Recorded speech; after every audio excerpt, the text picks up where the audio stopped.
Haleluia! Domnul să fie binecuvântat, Domnul să vă binecuvinteze pe voi astăzi. Astăzi vom vorbi a patra parte despre cum se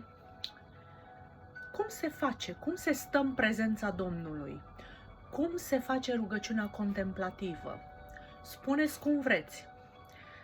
În engleză sună how to do soaking prayer, how to do soaking prayer.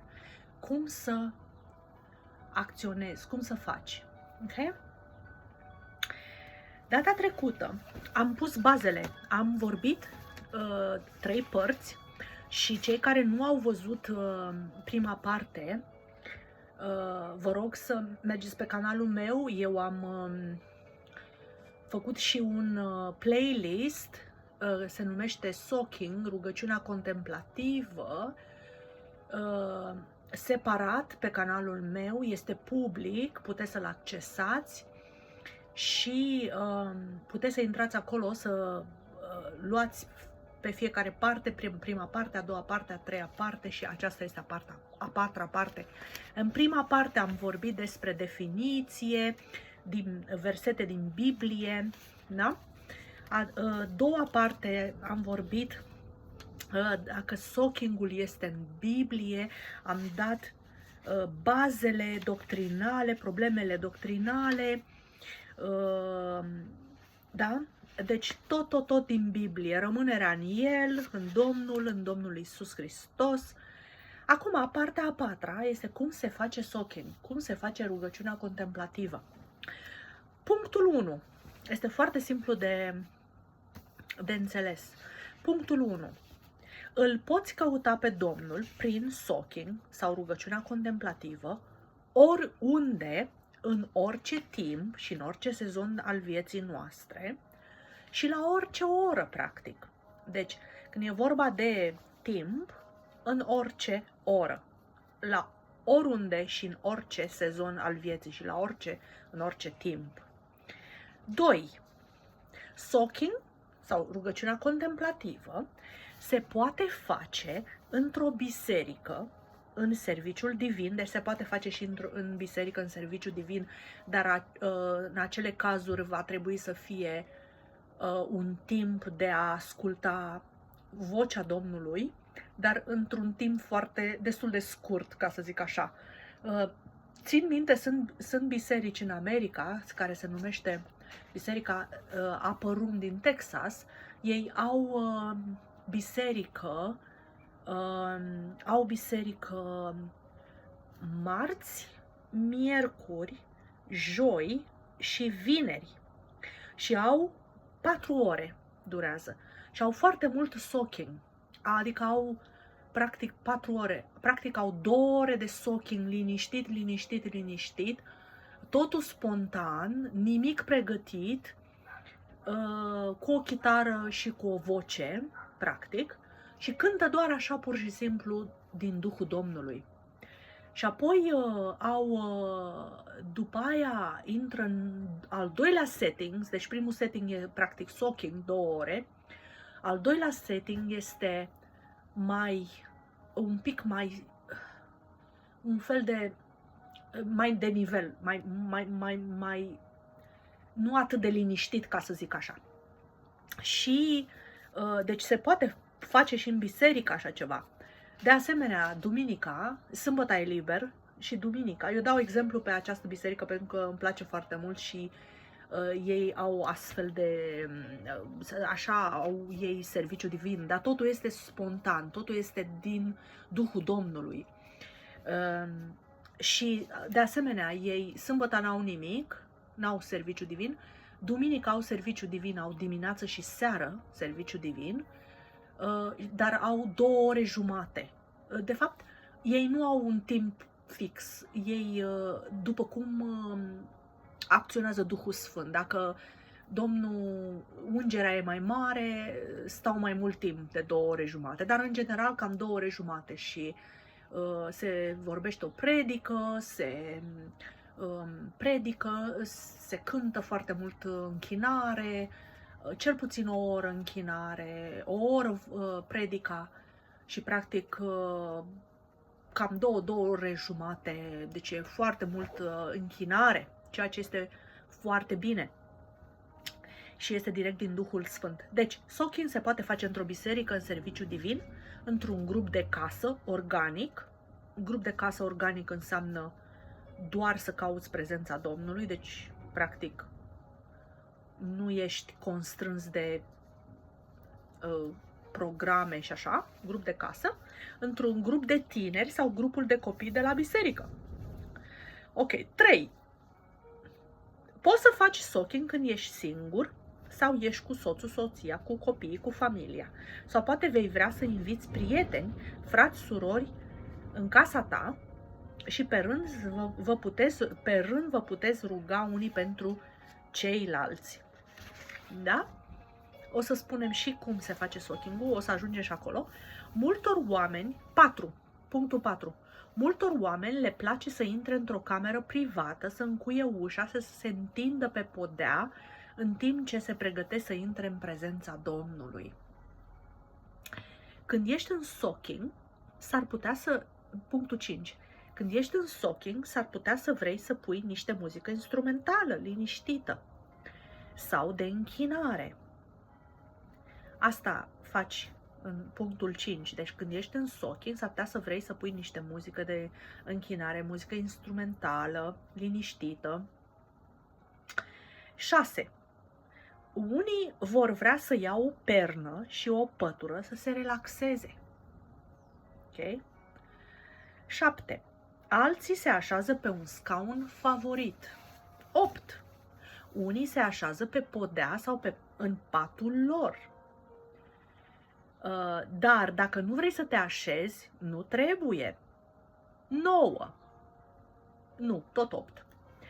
Cheia este să te simți în siguranță, confortabil, într-un loc creat să te deschizi în Duhul tău și sufletul tău, să fii relaxat și să petrești timp singur de calitate cu Dumnezeu Tatăl.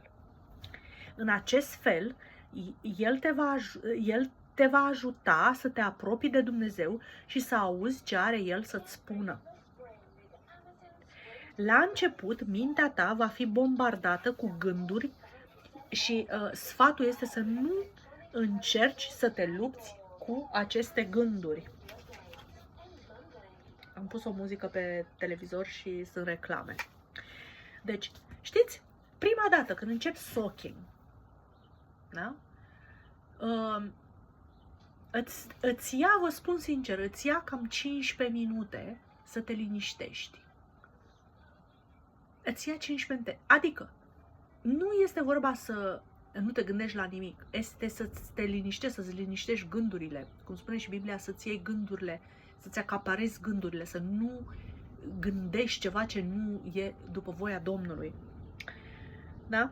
Deci, nu încerca să te lupți cu ele, cu gândurile. În schimb, așteaptă doar ca gândurile să se așeze, să se liniștească, predându-le Duhului Sfânt, să le predai Domnului.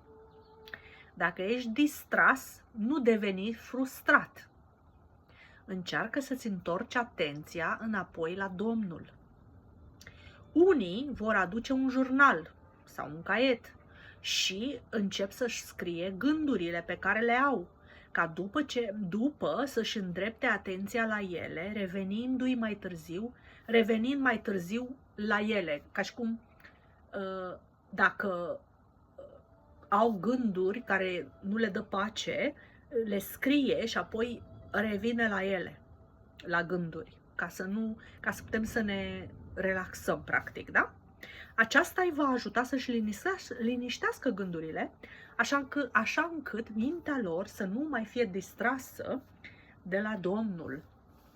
Pe măsură ce te liniștești, începi să reflectezi la cruce. Totul se face prin cruce, prin sângele Domnului și, în general, de fapt, înainte de soking, cei care au venit prima dată la soking, pentru că camerele de soking sunt deschise, poate să vină oricine să intre, dar pentru că muzica este destul de tare, lumea nu vorbește între ei. Și intră și se relaxează, Domnul vorbește, dar înainte de asta, când se începe soaking, camera de soaking, lumea se roagă. Deci lumea se roagă, se face o rugăciune ca Duhul Sfânt să vină, să se așeze peste noi, să vină și să facă ce dorește Duhul Sfânt. Ok? După aia, deci mai zic o dată, pe măsură ce te liniștești, începi să le reflectezi la cruce și la tot ce a spus Isus, ce Isus a făcut pentru tine pe cruce, da? După aceea începi prin a te mărturisi de păcatele tale pe care le știi sau nu le știi, pocăindu-te. Începem cu pocăința. Spune-i Domnului Isus cât de mult ai vrea să fii lângă El. După ce te-ai pocăit de păcate, primește prin credință iertarea Lui. Prin credință. Nu stai să te gândești, aolă, stai să văd dacă... Nu, dacă m-a iertat Domnul și că nu știu, trebuie să simt. Nu, prin credință, mulțumesc, Doamne, că m-ai și iertat. Spune-i Domnului Isus cât de mult ai vrea tu să fii lângă El. Deci, mai zic o dată, după ce te-ai pocăit de păcate, primește prin credință iertarea Lui, apoi mergi un pas mai adânc în căutarea Lui, Dumnezeu, și a inimii Lui. Ok? În căutarea Lui și a inimii Lui. În câteva momente vei începe să simți prezența Duhului Sfânt. Apoi, poate vei începe să te închini. Poate începi să te închini, să cânți. Cântând Domnului pentru un timp, poate vei începe să te rogi în alte limbi, sau în limba ta nativă, sau în Duhul. În acest moment, poate veți dori să vă rugați Romani 6:13, partea B, adică partea de la urmă, care spune să nu mai dați în stăpânire păcatului mădularele voastre ca niște unelte ale nelegiuirii, ci dați-vă pe voi înși-vă lui Dumnezeu, ca vii din morți cum erați, și dați lui Dumnezeu mădularele voastre ca pe niște unelte ale neprihănirii. Adică ne prezentăm trupul, mădularele Domnului. Și atunci îi dăm totul lui. Haleluia! Totul lui. Shakaramase. Totul lui. Haleluia! Da? Apoi, poate vei dori să meditezi la bunătatea Domnului în viața ta. Să te gândești la experiențele tale din trecut cu Domnul. Să meditezi la cuvântul lui. Cum Dumnezeu ți-a dat victorii, vindecări, miracole, provizie. Poate vei vrea să te gândești la cum ți s-a arătat Domnul în trecut, manifestarea Lui în viața ta. Aceasta creează o atmosferă de așteptare și o conștientizare a prezenței sale. Spune-i Domnului cât de mult îl iubești. Roagă-te ca El să te umple cât mai mult cu prezența Lui. Deja simt prezența când vorbesc de asta.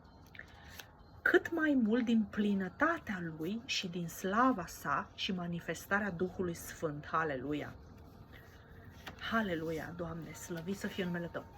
Poate vei vrea să repeți rugăciunile pe care le faci încă o dată sau de câteva ori. Doamne, vreau să Te cunosc, vreau mai mult din Tine, din prezența Ta, mai mult din plinătatea Ta, mai mult din slava Ta și din gloria Ta în viața mea. După aceasta, relaxează-te și ascultă vocea Lui. Și ce are El să-ți spună la acest moment. Deci, practic, stai în liniște și ascultă ce spune El. Poate vei avea o vedenie, o experiență supranaturală în acest moment posibil. Numai puțin.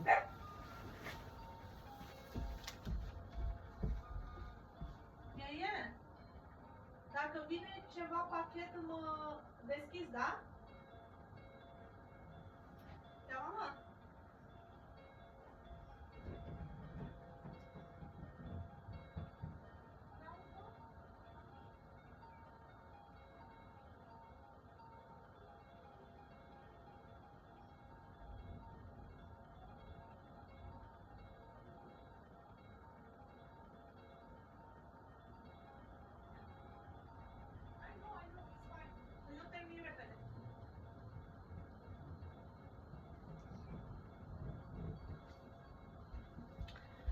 Aleluia. Mă scuzați, a trebuit să urc sus. Ok. Deci, continuăm. Și am zis așa, după aceasta, relaxează-te, ascultă și vocea lui și ce are el să spună la acel moment. Poate vei avea o vedenie, o experiență supranaturală la acest moment. Deci, stai în prezența lui. În aceste perioade de socheni, vă veți poziționa pentru a primi impresii, imagini, vizite îngerești și alte revelații supranaturale sau taine din cuvânt. Poate veți vrea să citiți Biblia. Poate veți avea o descoperire. Când începi să experimentezi intim pe Domnul, această experiență cu Dumnezeu Tatăl îți va schimba radical viața. Dacă faci soaking, o parte din viața ta veți experimenta prezența Domnului manifestată în multe moduri. Pentru unii, aceasta poate fi ca o senzație de căldură sau de electricitate sau de cutremur. Pentru alții poate fi un sentiment copleșitor de pace, un sentiment de ușurință, de bucurie abundentă care provoacă plâns sau râs. Experimentarea prezenței manifestate a lui Dumnezeu nu trebuie să fie scopul nostru, ci este un produs secundar al insistării spre a-L cunoaște pe Dumnezeu. Deci, principalul scop nu este să îl experimentăm pe Domnul, ci să-L cunoaștem pe Domnul. Ok? Deci, important este să-L cunoaștem, pentru că ia să iau Biblia aici. În 1 Corinteni, Efeseni, în Efeseni 1:19, cred, spune așa,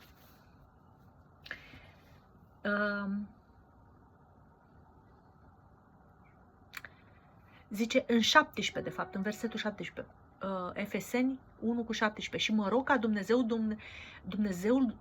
Dumnezeul Domnului nostru Iisus Hristos, Tatăl Slavei, să vă dea un duh de înțelepciune și de descoperire în cunoașterea Lui, deci să-L cunoaștem pe El, da? Deci să ne dea un duh de descoperire și de să-L cunoaștem pe El, da?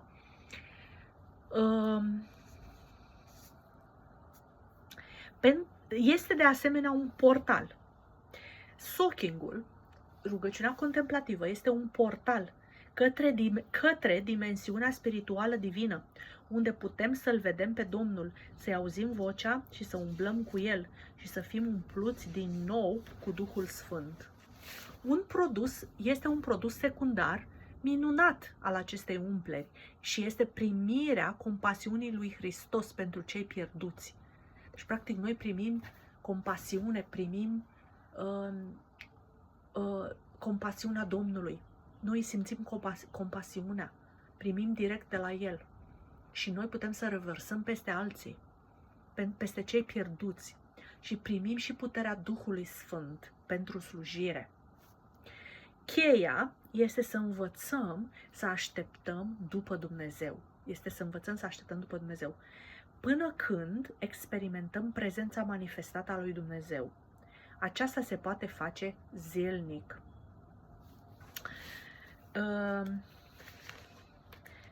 Ia să vedem. Avem 19 minute până aici. Iată câteva moduri, tips, sfaturi. Iată câteva moduri pe care oamenii le-au găsit pentru a se îmbiba în prezența lui Dumnezeu în timpul rugăciunii contemplative. 1. Găsește un loc confortabil. 2. Poți să te relaxezi întinzându-te pe podea sau un pat. Liniștește-te. 3. Liniștește-te și deschide-ți inima către Dumnezeu. 4. Relaxează-te și stai în liniște. 5. Ascultă muzică de închinare instrumentală sau neinstrumentală, invită Duhul Sfânt să-ți vorbească. 6. Roagă-te și predă-te domniei lui Hristos cu tot sufletul, Duhul și trupul. 7. Focusează-te pe prezența Domnului în tine. 8. Încrede-te în Domnul care lucrează în tine. 9. Stai în liniște atât cât ai nevoie, totuși reține că îți trebuie 20 de minute să te relaxezi și să primești de la Domnul. Câte sunt? 9, cred. 3, 4, 5, 6, 7, 8, 9. 10. Lasă-te călăuzit de Dumnezeu Tatăl. 11. Ridică-te reîmprospătat și plin de Duhul Sfânt. 11. 12. Așteaptă-te ca Domnul să se miște și să lucreze în viața ta și în viața oamenilor din jurul tău. Poate în prezența Domnului să iei Biblia. E posibil ca în prezența Domnului să iei Biblia și să meditezi la un pasaj. Nu înainte să-L întrebi pe Duhul Sfânt să-ți dea un pasaj din Cuvântul Dumnezeu. Alegerea unui pasaj sau verset biblic nu este pentru a-l studia, ci pentru a-l experimenta și a-l cunoaște pe Dumnezeu. Lasă-l pe Domnul să-ți dea revelație din cuvânt. Cineva a încurajat pe căutătorul după Dumnezeu să pătrundă în profunzimea pasajului biblic, până când o revelație ca o aromă dulce se împrăștie asupra lui. Rugăciunea după Scriptură este să-L cauți pe Dumnezeu în Scriptura pe care o citești sau o meditezi. Da?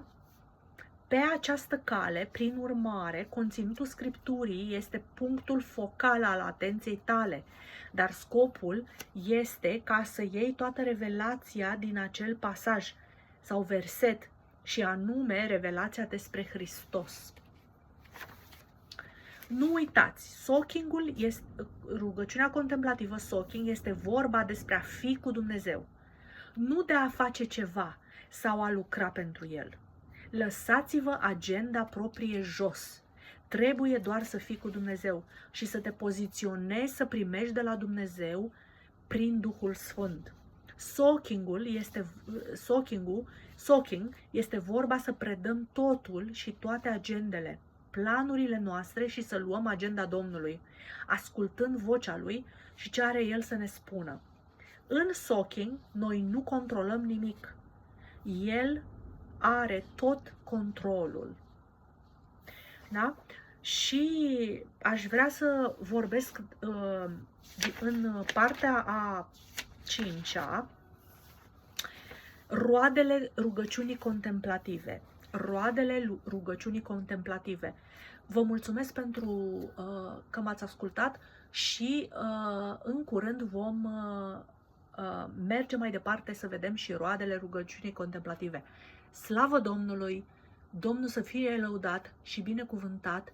Mă rog ca voi, toți care ascultați, să intrați la alt nivel și să învățați prin ajutorul Duhului Sfânt să intrați, să ascultați de la Domnul direct, spontan totul.